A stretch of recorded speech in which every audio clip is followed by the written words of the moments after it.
So, Comp, thank you so much for being with me today. And for those that don't know you outside the Rocket League scene, of course, like in Rocket League scene, I have no doubt they know you. But like, can you tell us about like a bit your academic background and competitive background before Well, we start? nice to meet everybody. My name's Josh, also known as Comp, and I've been playing this video game Rocket League since 2015. Almost 10 years now. July of 2015. Yeah, it's crazy to think about because I never thought I'd be where I am today. Um, I started off playing competitively in 2017. Ever since RLCS season 3, where I think I made top 64 in that. Um, and honestly, ever since then, I was placing around top 32 to top 24 in the RLCS qualifiers and some main events when they had higher teams in the main events. Collegiate side of things, I first got into collegiate opportunities during COVID. I had actually Northwood reach out to me during the time, and I was about to go there, and then unfortunately COVID hit, and I had to take another year off, and then luckily I had another college reach out to me, as in St. Clair, and I had an amazing year there. I was able to compete, live my dream. We placed top 4 at the Collegiate World Championship, played in NACE, NECC, uh, a few different Canadian leagues at the time, a few different American leagues. Uh, got to compete for the Commonwealth Games, basically the European Olympics, but Canada's also a part of the Commonwealth, all the way in Birmingham. So we got to fly there and compete for our nation, representing our school as well, which was a very cool experience. And then I played at another school called Keano in Canada, made CRL there, was for the first Canadian team to qualify for CRL in CRL East and West. And yeah, now I'm big into content creation and I just do local school in my city. That's amazing, Comp, man. Or Josh. Yeah. And so, if you don't mind me asking, like why didn't you go to the US to study? Why did you decide to stay back home? I mean, I know you went to Sinclair, Hayano, but like why have you decided now in your second year to like stay home and continue competing and then creating content from home? The biggest reason for me is a lot of schools in Canada are 2 to 3 year programs, whereas I think the minimum in the US is 4 years. Mhm. And personally, I didn't want to do a full 4 years, and that's just me. As I've already been through a couple years of school, and I had some catching up to do. As some credits didn't want to transfer over, Mhm. so I really just decided to hard focus on my content creation, competing in the RLCS, and also just focusing on school overall. Because with CRL added on top of that, you have a bunch of other leagues. You have multiple that you're going to be working on. Plus, you have scrims with the team and practices that you want to be doing. And I already lived that dream for myself and I didn't want to relive an old chapter. So I decided to kind of focus on the long term for myself and pursue content creation. Okay, amazing. And as a top player with academics, practice and competition, plus all the content creating the content, all the script, like what happens behind the scenes, and then all the editing. Like, how does your day to day look like? Like, I On know it, it may vary, but like yeah, on average, yeah, on average. yeah. I would say your average day is waking up at a reasonable time. You know, a gamer time. Uh, Maybe around like 11 a.m., 12 a.m., 12 p.m. Well, it depends. Mhm. We made sure to choose classes that were in the afternoon. So pretty much we'll just start off with classes, get those done, write my notes, and then I would get into editing. So I've been posting daily videos for the past year and a bit now, every single day, and I edit those videos on my own. Sometimes they could go from just simple clips to educational videos on how to get better at Rocket League, or maybe even funny moments from like a stream or lag moments. It depends. It varies. We try and hit every niche in the Rocket League scene for videos. Keep it fresh.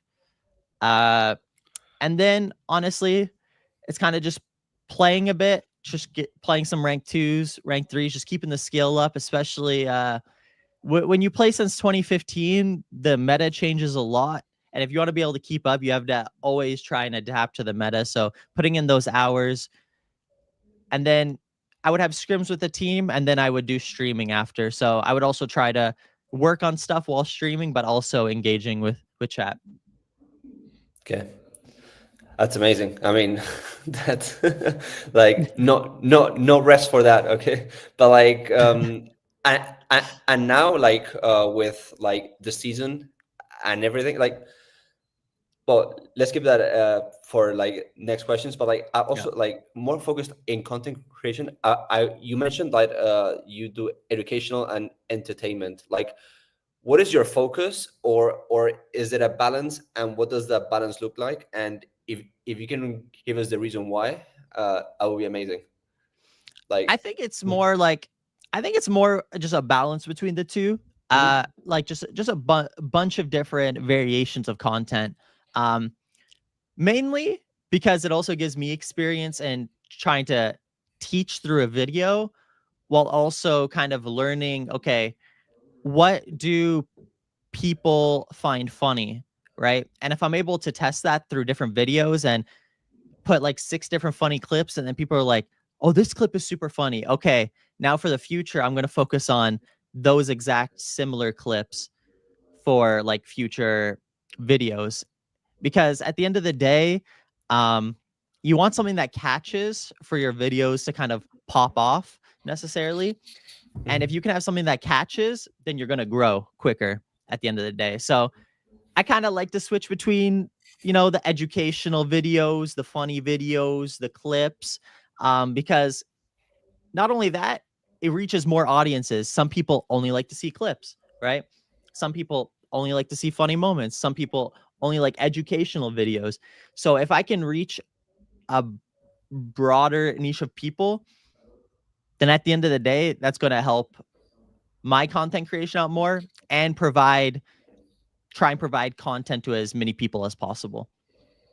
yeah, that's amazing. And from when you started, okay, from 0 to 1, was it hard for you? Because some kind of creations like spend like 2 3 years trying to figure out, and then they suddenly grow. Some kind of creators from like year one, some kind of creators still like are trying to figure it out. So like, can you explain, like Yeah, your journey in that? that's a great question. At the end of the day, it all comes down to mentality, because it is pretty hard to grow, and having to go through those moments of like just tens and tens and tens and tens of videos just getting like lower views, maybe it's not hitting your goals, and just being willing to just push through that until you are reaching where you want to be is crazy. So it kind of starts off with like, for me personally, right, I started off, each platform was 0.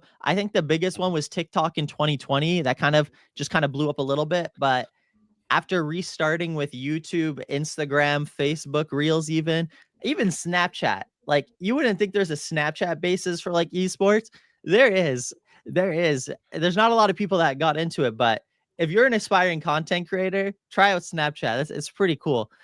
But yeah, being able to, see those lower views, and on top of that, learning from the videos you post. So when I first started posting consistently like a year ago, I looked back on the quality of my videos. They were not that good.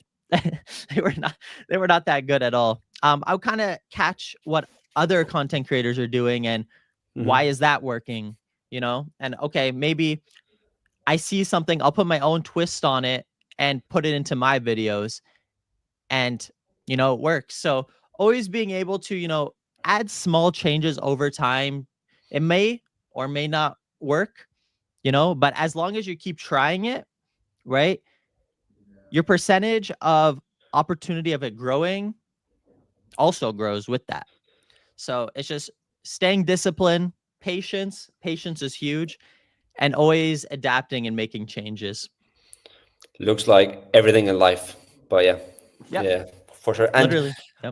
how many platforms do you recommend, and which ones? You just mentioned a few, but which ones do you recommend for those content creators that are starting or like have a decent following, but like want to take it to the next level? And yeah, which one are those? And also with the content, do you utilize the same content in different platforms and change the captions, or there's some platforms that are way different and you have to use other content? Can you explain like that the strategy that you use? Yeah. So the biggest thing is you want to try and post to as many platforms as possible. Hmm. So, but you have to kind of filter out which platforms are good and which ones are not. So you have like your newer ones that are up and coming, but those kind of just die off like once the big ones come back into play. Like for example, you have Blue Sky that came out to try and fight X or even Yeah. Threads, but X will always is it has thrived over those two insanely. I would say the biggest platforms to like post content or create content on is so X, Instagram Reels. Instagram Reels has been blowing up insanely. YouTube Shorts, Facebook Reels, TikTok, and if you're streaming, you have Twitch to stream on Twitch. You could also stream on Facebook, YouTube, I mean, even Instagram if you wanted to. All these platforms are very good for streaming on. And when it comes to the content side of things, there is different content that do better on, say, YouTube comparative to like Instagram, TikTok, Facebook. YouTube likes more storytelling and just like quick, right to the point, kind of just funny.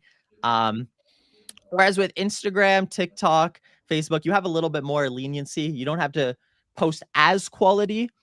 Um, but for the most part, you can just take your one video that you edited and put it out to all those platforms. That Hmm. alone, and just doing that like every day, maybe once every 2 days, once every 3 days, in the long run will grow you way quicker than just doing it once a month or just posting on one platform. Because then you can take all those platforms and you could feed it into a Discord server, right? And Hmm. then you post when you go live on all these platforms plus Discord. Um, or you can just build a brand off of it and just create only videos if you don't want to get into streaming. Yeah.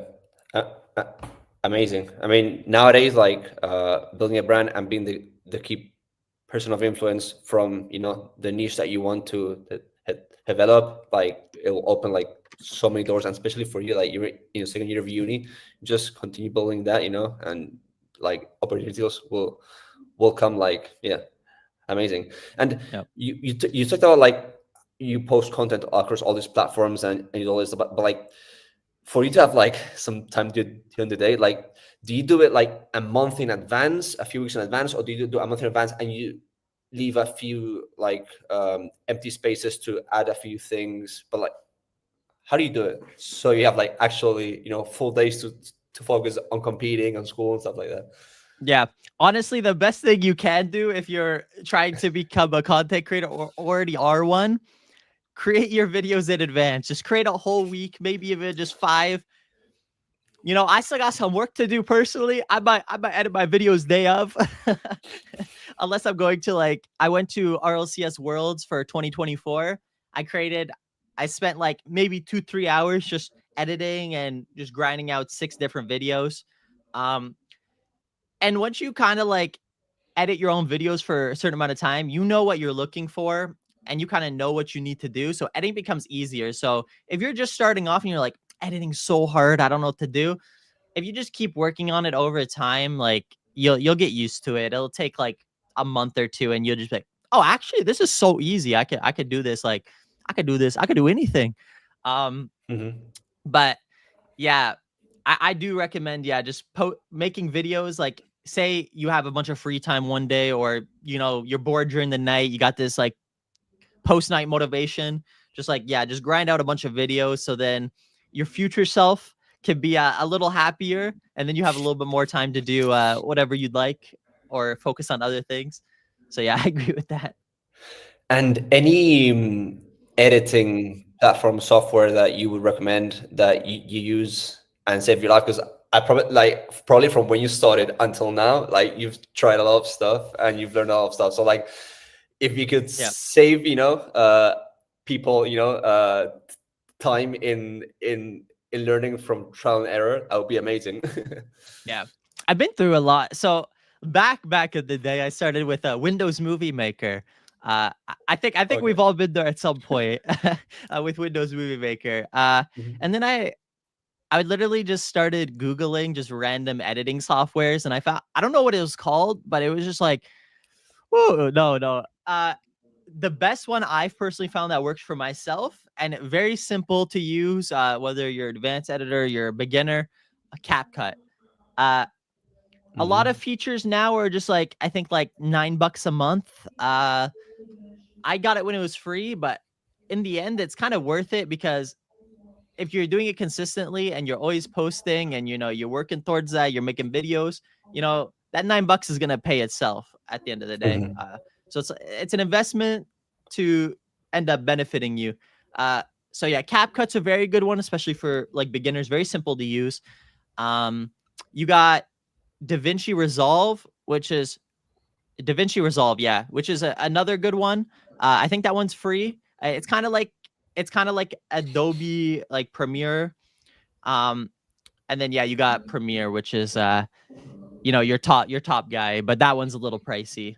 But I Mhm. personally would say start off with CapCut. You keep growing, you like it, then okay, maybe try out Premiere or DaVinci Resolve. But yeah. Great. And are you using AI? Like, cause we've researched some stuff here also for each portion, and there's some programs that you put a full video and it spits like, like 5 reels. Do you use that, or like the quality is not there yet and you do it manually? Like, what's your Yeah, stand on the that? quality is not too there yet. The AI kind of just like, I've tested a few different AIs for just like maybe streams and just like, hey, go collect some clips. What ended up happening was it takes a lot of like when you are super loud in your stream, but that could just be a donation. That could be anything. It could just be like a random thing that happened in game. And sometimes those random things that happen in game could be a funny moment. But majority of the time, the quality of it, yeah, it's not too good. It either just takes random moments or just like when it has peaks in the audio. Um, I think AI in the future, though, you'll be able to personalize it towards you and then like Mhm. try and find the moments. But I don't know how long that is away, but I think it will happen, and I will definitely be using it when it does. Amazing. And going back, like you're now in university studying business with an emphasis in marketing. Okay. Yeah. How much from what you are learning in school are you applying into your content creator career? And yeah, like tell me, like, does it apply? Did you have to learn everything by yourself? Are you like cross learning? Tell me about your tell me I about think your it's a bit of experience. cross learning. Okay. Before I started going to school, I kind of learned a lot of it myself at the beginning. Mhm. And then there's definitely some things in school that I've learned that actually have helped me. So like different marketing tactics, also kind of like what consumers enjoy, and being able to take that information and put it into my content creation, like maybe different hooks, to catch the viewer to want to watch your video throughout the whole thing. Because a big thing with the videos is hooks.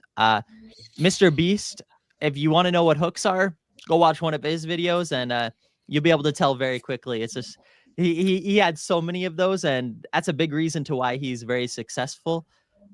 So a decent amount of things I've learned in marketing has actually, yeah, helped me in my content creation. Um, it's kind of, I don't know exactly remember what it was because it's a lot of just like blur between the two, like kind of Yeah. mixing them. But yeah, there is some things 100% that you can use into content creation from marketing. And what have you changed in like how you start? Because the hook also, like, it's not only the title, but like how you start the video and how you engage, the audience in the first few seconds. So like from where you started, or like this year's, like what changes are you gonna make so improving the hook, or what strategies you use, if you don't mind sharing? Yeah, so there's a few different hooks. So you have, Mhm. like you said, the title. title, that's your basic one. You have one if you're a streamer. Sometimes you'll have like streamers, chatters come in and send a little hate your way. So if you're posting like the hate message, like at the beginning of the stream with your reaction to it, and then okay, maybe you're hitting some cool clips. That's a big hook.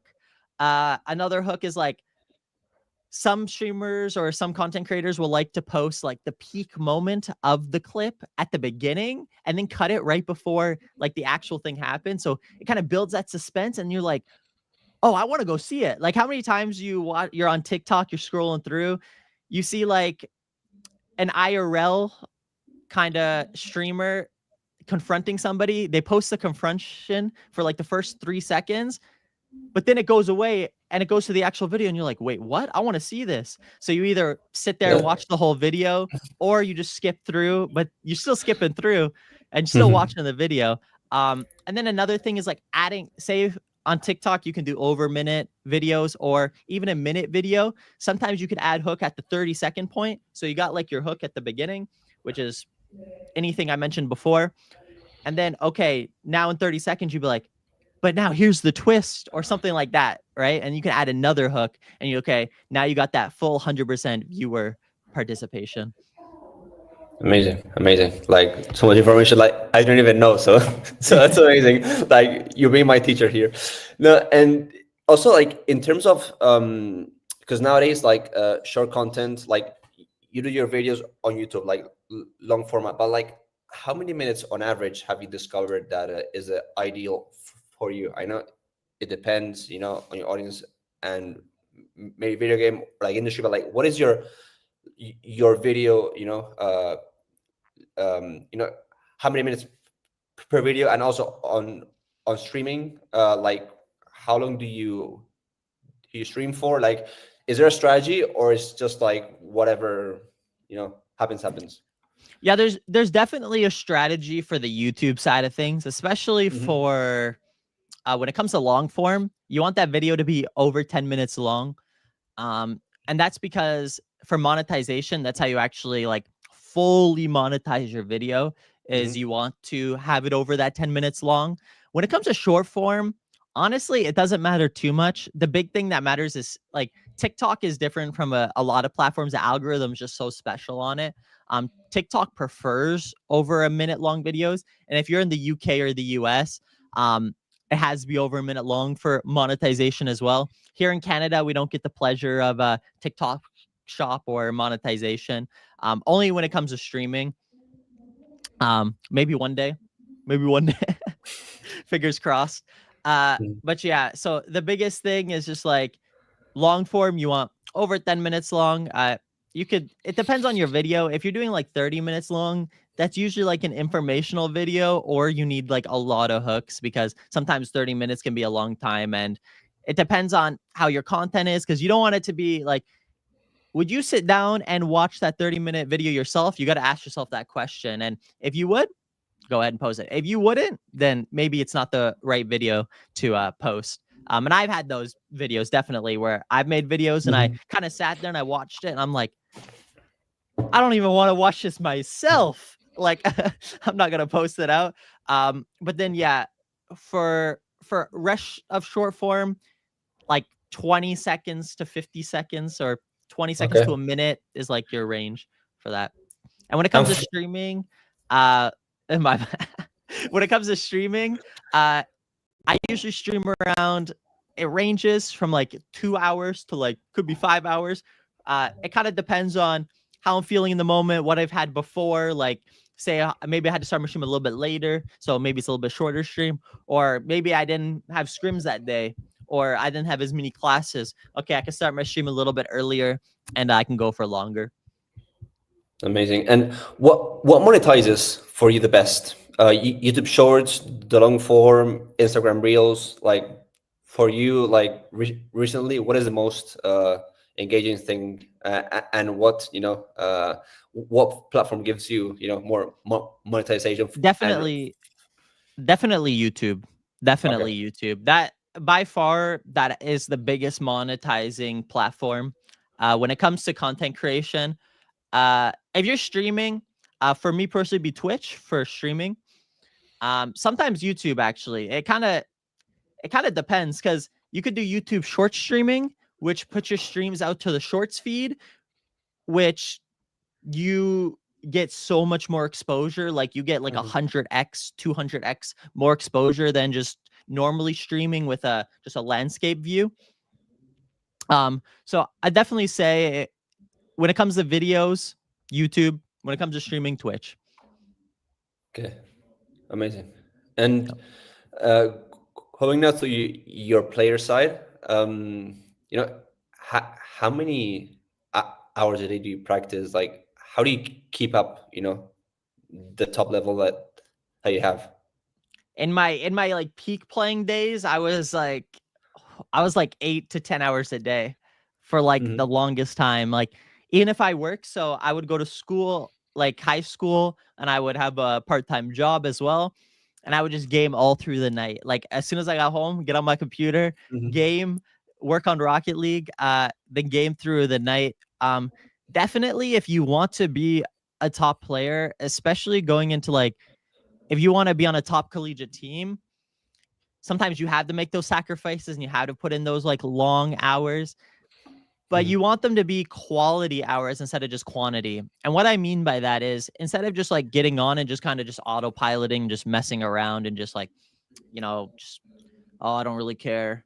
You want to be like, okay, I need to work on something. Okay, maybe I suck at shooting. Okay, let me go work on shooting. Or, my rotations are off. Okay, let me go into like twos or threes and work on rotations, right? Always working on something. Um, and I'm able to put in less hours now because I'm always, always, always working on something. So I put in maybe a day. I would say average, like, it ranges from 4 to 6 a day, just on playing wise. And I'm always trying to improve something that I lack, because at the end of the day, in this game, there is no ceiling. There's always stuff to improve on, no matter what it is. And the best way I can explain it is, take your weaknesses, turn those into strengths until your strengths are now weaknesses, and then keep repeating. Turn those weaknesses into strength. Just keep doing that over Repetition, and over repetition, again. repetition. Yeah, That's yeah, that's the recipe. yeah, yeah.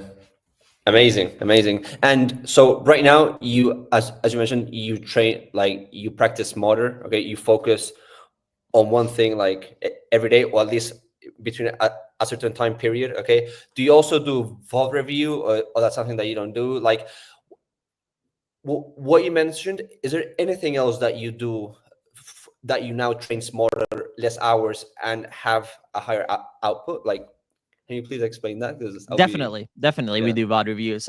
Do mainly with the team. I do have a coach as well, so sometimes we have our private calls where we're going over VOD review. Before I had a coach, I would look at my own replays, because it's very easy just to kind of like sit there and blame your teammates, or just be like, I had a bad game. I'll get the next one.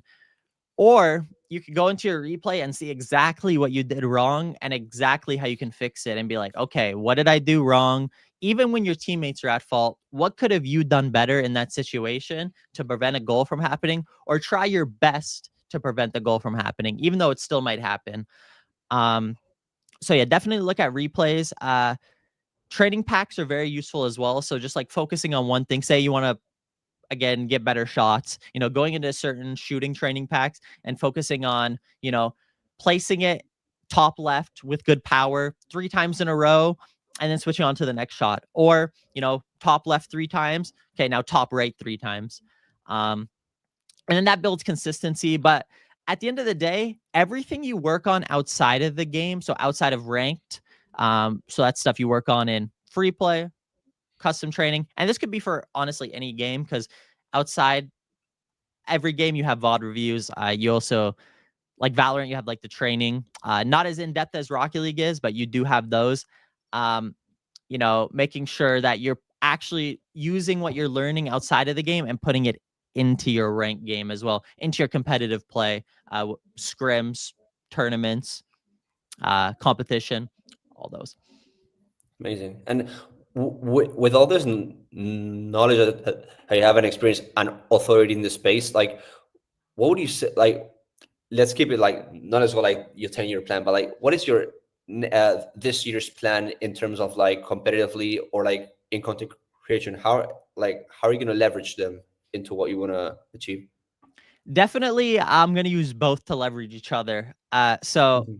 when it kind of comes to content, I really want to try and just keep the same goal in mind that I've had the past year, and that's just keep posting videos every day. I want to start posting more long form videos. That's something I'm looking towards. Mhm. Uh, you know, figuring out ways on how I can make better videos, make better content, and just keep growing that overall. Uh, and then for competing wise, making that RLCS is the main goal. Mhm. It's a very hard feat, especially in North America, because you have so many European players coming over for collegiate. And with coming over for collegiate, they're also competing in the North American RLCS. So now more spots are being taken up due to that. Yeah. But hey, that just creates better competition for North America at the end of the day. So yeah, making the RLCS, and the thing about being able to play at like a decently high level in these competitions is being able to stream them as well. So that does help content creation, making clips or videos, highlights that you could also post to, different social medias as videos. And then, definitely qualifying for the RLCS will also help blow content creation up a little more. So, trying to compete and do well there to also benefit my content and, try and achieve the dream. And how do you see the RLC as like in the upcoming years? Because like we've worked with a couple, especially European and South American players that decided to, go to collegiate just to get a degree and leverage their talent because they didn't want to continue in the pro scene. How do you see that evolving? Yeah, I want to hear your opinion on that. With RLCS players like coming into the collegiate Yeah, yeah. scene. Do you see that as a more of of a trend, or do you see like yeah? Yeah, 100%. 100%. I think a lot of like pro players, once they like retire, or even when their kind of career slowing down a bit in the ROCS, say like maybe a team was top 4 in the region now. Okay, maybe they're now like a top 12, top 16 team. Definitely there's going to be, I think in the future, we're going to see a lot of like pros come over and start playing collegiate, especially in NA, because it's big in NA. Mhm. Yeah, Um, I'd also like to see the EU scene, especially for collegiate, grow a little bit. I know it did grow with like Uni Rocketeers. It'd be cool to see a yeah. lot more grow out there. But yeah, for North America especially, there's going to be a lot of like, I mean, you got Gyro, who placed top 6 in the last regional. So one series off of being top 4 to be in major contention, like team deleted, Mhm. very good team. He's playing for WVU now. So and then you see like players like Creams, Hockey on Northwood, Mhm. Zanil, like bunch of pro players there. And then yeah, you got all your EU pros with in Maryville, Concord, St. Clair, uh, all coming over and doing well, even doing well in the RLCS and NA as well. So they can kind of Mhm. keep living their pro dream as well on top of getting essentially free education. Yeah, essentially. But yeah, it's not that. Yeah, but yeah. Also, like with as a player and content creator, how do you see yourself when you graduate? Do you see yourself like following those two paths? Do you see yourself more in the management side, maybe having your own team or your own br- business in the product or service side in the esports industry? Like, what are your plans? I would say that's a long-term goal of mine. Currently, Yeah. like the short/medium goal of mine is just to like try and build like a full-time career, like absolutely full-time career off of just content and playing. And then I think long term, it'll be something to do with like the management side of things, whether I'm working for an org or working with an org, I'm building maybe even my own org or, kind of company, whether it be like a coaching side of things, you know, an agency, maybe even be a content analyst or, a content manager, something of those lines. That's 100% open for the long term. currently I'm kind of focusing on like the short slash medium term for now. And then just kind of see how it goes for the long run. It's amazing. It's amazing. I mean, in just like I feel like half an hour, like all the tips and information that in content creation in the competitive scene that you shared, it's amazing. Like before we wrap up, is there a topic that we didn't cover that you would like to talk with the audience? I think about like the recruitment process or like what you need to do to Yes, like make like whether it be content creation or playing. I feel like that would be a great topic to talk let's about do because that. some players don't know where to start or like what requirements are needed to like maybe even get on a good team. Okay, so based on because like now as we are talking before as well, like universities now are giving like sometimes full rides depending on your content career, but usually like part-time scholarships for tuition, but like for content creators to be part of the esports program, okay, and basically, like like activate, create content behind the scenes, like activate with the university logo, okay, because that is also a great recruitment tool for universities. So like, Yeah. yeah, just so honestly, like students that maybe like don't get that high peak, to get like this great amount of scholarship, maybe in content creation,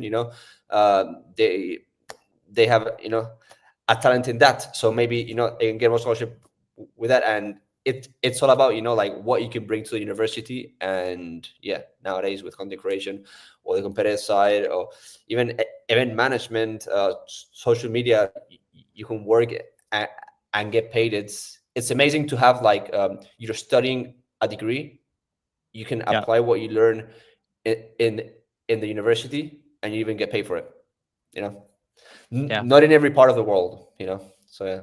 That's absolutely crazy. If you ask anybody like 15 years ago, maybe even 10 years ago, sometimes maybe 5 years ago, would that even be possible?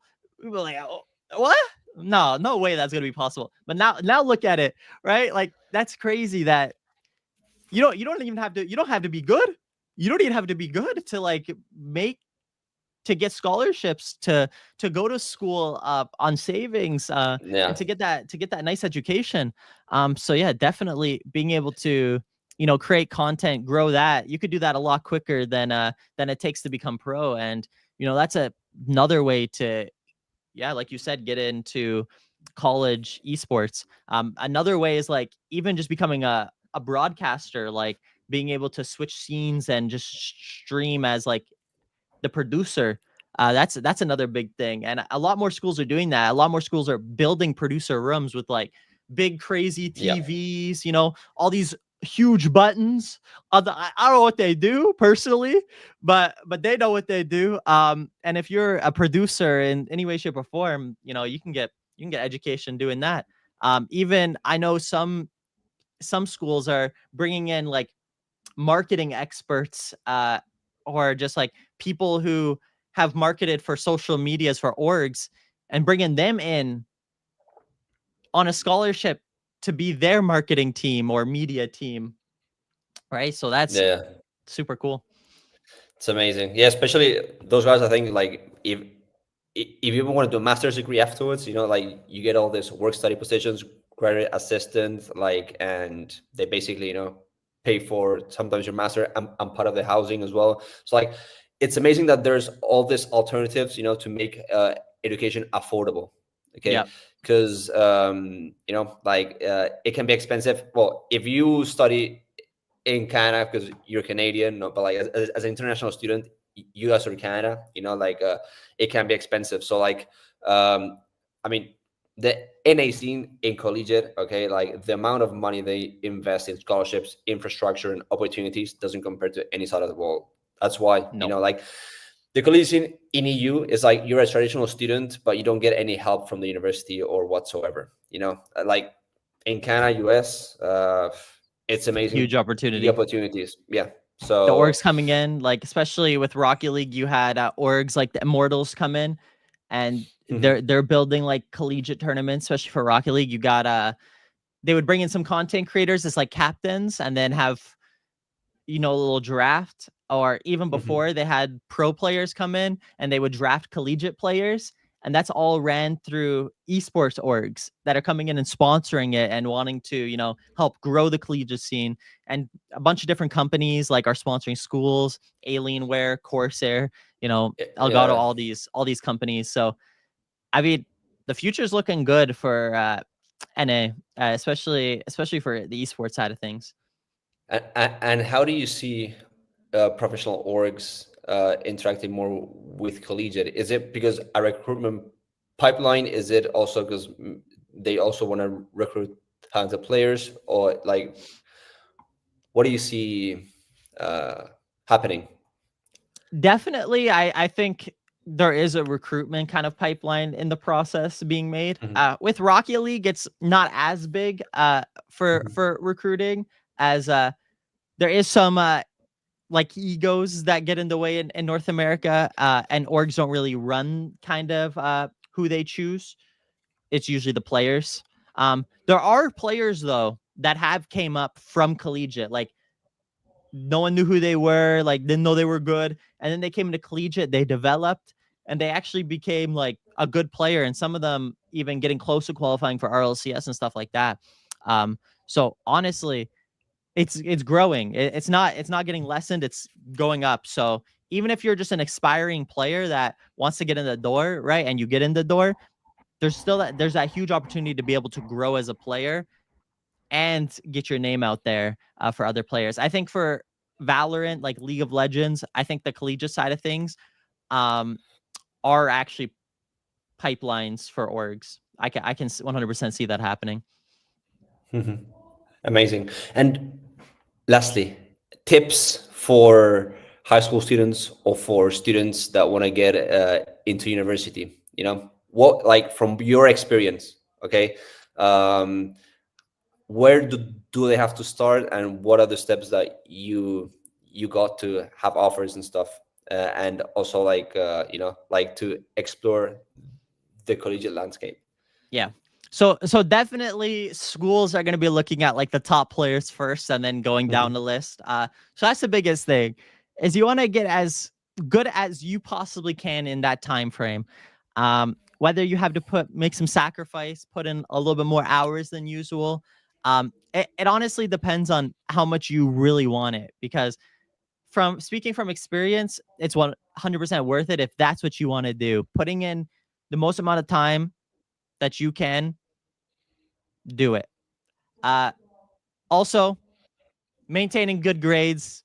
The academics still matter for recruitment. You want to be able to. Some schools have it where they can give you a full ride, but your grades also have to be up there so they can actually do that, because academic scholarships also are a thing. So making sure, yeah, you're keeping those good grades, you're building a strong rank, so making sure you're hitting at least like 2000 mmr if you're playing Rocket League. um Hmm. for six mans, minimum B plus. Schools like to look for that. Also compete in like leagues, so there's leagues like United Rogue, RSC, these draft leagues where you get drafted onto a team. It helps you learn how to play with different personalities, different play styles, and it also helps you in a team environment, because that's a big thing, being able to you know be a leader, or not even be a leader in a team environment, just open to working with your teammates, working with you know your coaches when it comes to team style. um that's the biggest thing. Also networking, start reaching out to some like schools and saying, hey, like I'm an aspiring player, I'm coming up. Or the esports program. There's a bunch of different ways, and as long as you're Hmm. working on majority of these, you'll have a bright future ahead. Yeah, especially like not every student, has the level, that you have, and in on a general basis, okay, like generalizing, there are universities give out more academic scholarships than esports scholarships. Okay, there Oh, are these okay. outliers, that Yep. they give like, but like most of them like give more academic scholarships. So Right. like grades, are super important in order to get accepted and to get academic scholarship, and also to maintain yourself in the team. You may have a semester or year that you're not doing that great, but like if you're maintaining your GPA, like they're not gonna take your scholarship, okay? But like if you're not passing class, they're like warning, and then so like also that it's would be super fun. important, the grades. Yeah, but yeah, amazing. Yeah. Comp, man, super grateful for this time with you, and for sure we have to repeat, okay? But like thank you so 100%. much for all this knowledge bombs that you, or how do you say in English, knowledge bombs that you Yeah, that makes share with the sense. Yeah. audience. Yeah, amazing. Okay, and yeah, like guys, if you're thinking about studying abroad in the collegiate scene, or if you're a domestic student wants to go to the collegiate scene, reach out to Comp. Okay, he like you already saw in this 45 minutes all the knowledge he has in content creation, and as a player, like he can like give you such valuable advice. So yeah, Comp, thank you so much, man. Yeah.